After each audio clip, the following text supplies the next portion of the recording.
नमस्ते जी, कैसे हैं आप? पवित्र वचन यूट्यूब चैनल में आपका हार्दिक स्वागत है। मैं हूं कात्यायनी। दोस्तों, जो दर्शन करने पर सारे पाप समुदाय का नाश कर देती है, स्पर्श करने पर शरीर को पवित्र बनाती है, प्रणाम करने पर रोगों का निवारण करती है, जल से सींचने पर यमराज को भी भय पहुंचाती है, आरोपित करने पर भगवान श्री कृष्ण के समीप ले जाती है और भगवान के चरणों में चढ़ाने पर मोक्ष रूपी फल प्रदान करती है, वह देवी और कौन है? हमारी प्यारी तुलसी मैया है। मुख्य रूप से एकादशी पर भगवान श्री हरि विष्णु की पूजा की जाती है और भगवान विष्णु जी को पाने का सबसे सरल व सर्वोत्तम मार्ग है तुलसी पूजा। तुलसी मैया को विष्णु प्रिया हरि प्रिया कहा जाता है। भगवान विष्णु जी ने तुलसी मैया को अपने शीर्ष में स्थान दिया है। उनकी पूजा तुलसी दल के बिना अधूरी ही मानी जाती है। दोस्तों, बासी फूल और बासी जल पूजा के लिए वर्जित है, परंतु तुलसी दल और गंगा जल बासी होने पर भी वर्जित नहीं होते, ऐसा स्कंद पुराण में वर्णित है। इसलिए तुलसी दलों को या तुलसी के पत्तों को पुनः शुद्ध जल में धोकर दोबारा स्वामी के पूजन में अर्पण किया जा सकता है। ऐसे तुलसी के पत्ते या तुलसी दल 11 दिनों तक बासी नहीं माने जाते। बस अपने घर से दक्षिण की ओर तुलसी वृक्ष का रोपण नहीं करना चाहिए, अन्यथा यम यातना भोगनी पड़ती है, ऐसा भविष्य पुराण में कहा गया है। धन संपदा प्रदायिनी दरिद्रता नाशक तुलसी। दोस्तों, जिस घर में तुलसी जी विराजमान होती हैं, वहाँ दुख दर्द और दरिद्रता नहीं रहती। सोमवती अमावस्या को तुलसी की 108 परिक्रमा करने से दरिद्रता मिटती है।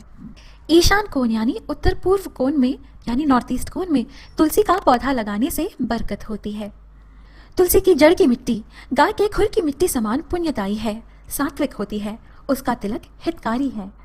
पद्म पुराण में तुलसी जी की महिमा बताते हुए भगवान शिव जी ने नारद जी से कहा, तुलसी का पत्ता, फूल, फल, मूल, शाखा, चाल, तना और मिट्टी आदि सभी पावन है। तुलसी पत्र तोड़े तो ओम सुप्रभाय नमः, ओम सुभद्राय नमः मंत्र बोलते हुए तोड़े। इससे तुलसी पत्र दैवी औषधि का काम करेंगे। बस ध्यान कीजिए, रविवार को तुलसी पत्ते नहीं तोड़ने चाहिए। साथ ही पूर्णिमा, अमावस्या और द्वादशी और सूर्यास्त के बाद या फिर कह लीजिए कि मध्याह्न काल और रात्रि दोनों संध्याओं के समय और शौच के समय तेल लगाए और नहाए धोए बिना भी तुलसी के पत्तों को नहीं तोड़ना चाहिए।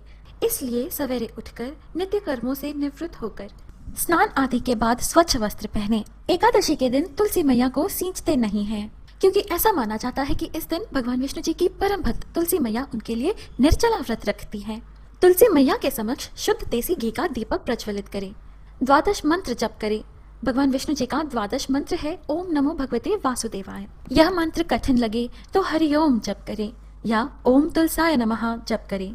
यदि तुलसी जी के निकट बैठकर प्राणायाम किए जाएं, तो इसकी रोग शामक सुगंधित वायु शरीर में प्रविष्ट होकर कीटाणुओं का नाश करती है, जिससे शरीर पुष्ट, बलवान, वीर्यवान बनता है और तेज की वृद्धि होती है। थोड़ी सी तुलसी की मिट्टी अपने आज्ञा चक्र पर यानी कि दोनों आईब्रोज के बीचों बीच तिलक करें। यह दोनों स्त्री पुरुष कर सकते हैं। इससे हर कार्य में सफलता प्राप्त होती है, स्मरण शक्ति में वृद्धि होती है, बुरे विचारों, क्रोधावेश एवं कामोत्तेजना पर नियंत्रण रहता है। तुलसी में विद्युत शक्ति अधिक होती है। इससे तुलसी के पौधे के चारों ओर की 200-200 मीटर तक की हवा स्वच्छ और शुद्ध रहती है। हवा ऐसे तो उसके जड़ों की मिट्टी के क्या कहने। हमारे ऋषि मुनियां जानते थे कि तुलसी में विद्युत शक्ति होने से वह ग्रहण के समय फैलने वाली सौरमंडल की विनाशकारी हानिकारक किरणों का प्रभाव खाद्य पदार्थों पर नहीं होने देती। इसलिए ग्रहण के समय खाद्य पदार्थों में तुलसी की पत्तियां रखने की परंपरा है। तुलसी की शक्ति इतनी है कि तुलसी की मिट्टी का तिलक करने से कि बुरी नजर और तंत्र प्रयोग से बचाव करती है। आप ह्यूमन ऑरा के बारे में जानते हैं, जिसे आभा मंडल कहते हैं।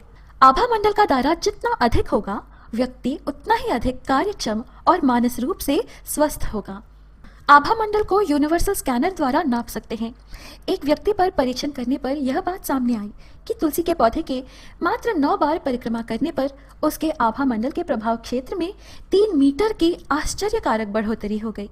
इसी तरह तुलसी की मिट्टी का तिलक का भी प्रयोजन पाया गया है। तुलसी की मिट्टी का तिलक करने से मानसिक तनाव की तीव्रता भी कम हो जाती है।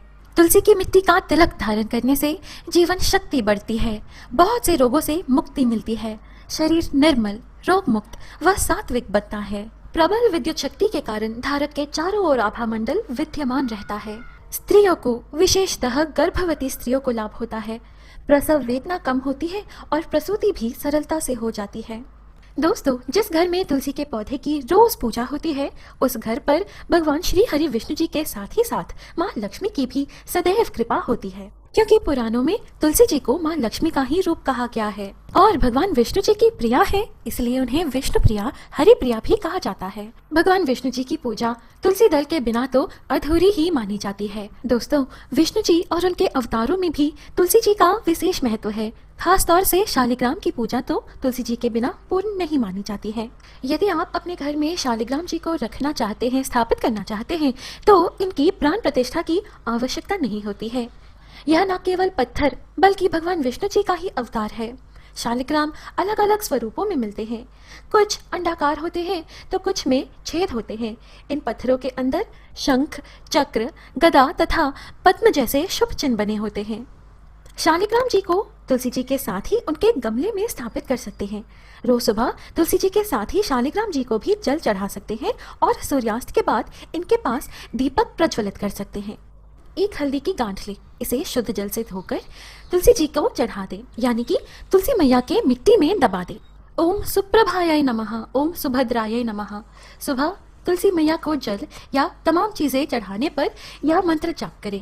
तुलसी जी की पूजा करते वक्त या जब आप तुलसी मैया के समक्ष हो, निरंतर हरिओम हरिओम हरिओम मंत्र का जप करते रहें।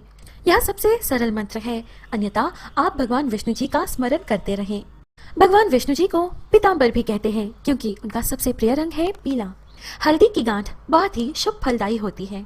दोस्तों, तुलसी मैया को आप लाल चुनरी अवश्य चढ़ाएं। यदि तुलसी जी का पौधा छोटा हो और लाल चुनरी का वजन नहीं उठा सकता, तो आप अवश्य ही लाल चुनरी से तुलसी जी के गमले को लपेट सकते हैं। जिनके वैवाहिक जीवन में परेशानियां हो, उन्हें यह उपाय अवश्य करना चाहिए। कैसी भी परेशानी हो, एक कोरे कागज पर अपने सारे दुख दर्द को लिखकर तुलसी जी के मिट्टी में दबा दें। तुलसी जी के सामने हाथ जोड़कर प्रार्थना करते हुए परिक्रमा अवश्य करें। प्रतिदिन तुलसी मैया को जल चढ़ाने के बाद 3 बार क्लॉकवाइज डायरेक्शन में, यानी कि घड़ी की सुई की दिशा में परिक्रमा अवश्य करें। इससे न केवल आपको सकारात्मक ऊर्जा मिलती है, बल्कि आपके हर एक मनोकामना शीघ्र पूर्ण होते हैं। तुलसी जी को आंवले भी चढ़ा सकते हैं। खास करके जिनको संतान की इच्छा है, उन्हें यह उपाय अवश्य करना चाहिए। दोस्तों, आप तुलसी जी के पौधे में, यानी कि तुलसी मैया के मिट्टी में ही श्री राधे कृष्ण की मूर्ति, चाहे वो लकड़ी की बनी हो या मिट्टी की, अवश्य ही तुलसी जी के साथ स्थापित करें। इस उपाय से घर के सभी सदस्यों में प्यार बना रहता है और गृह कलेश समाप्त होता है। दोस्तों, ज्यादा मात्रा में तुलसी मैया को जल ना चढ़ाएं। तुलसी जी के पौधे को थोड़ी सी ही जल की आवश्यकता होती है। दोस्तों, कहा जाता है कि घर की अवस्था उस घर की तुलसी जी को देखकर ही अंदाजा लगाया जा सकता है। इसलिए तुलसी जी की सही देखभाल करें, उन्हें कड़ी धूप में ना रखें और हर 2-3 महीने में एक बार 1 छोटी चम्मच जितनी एप्सम सॉल्ट तुलसी के मिट्टी में अवश्य डालें। पूर्णिमा की तिथि पर चंद्रमा को दूध से अर्घ्य दिया जाता है। तुलसी मैया पर भी आप दूध के 2 या 3 बूंद से छिड़काव करें। ज्यादा मात्रा में दूध तुलसी मैया को चढ़ाएं ना। यह उपाय करने से आर्थिक परेशानियों से मुक्ति मिलती है। दोस्तों, आपने यह वीडियो एंड तक देखा है, इसलिए आपका बहुत बहुत आभार। आशा करती हूँ कि यह जानकारी आपको अच्छी लगी। इस तरह के और वीडियोस पाने के लिए हमारे चैनल पवित्र वचन को सब्सक्राइब कर ले। अभी मुझे इजाजत दीजिए दोस्तों, हम फिर मिलेंगे अगली वीडियो में। स्वस्ति।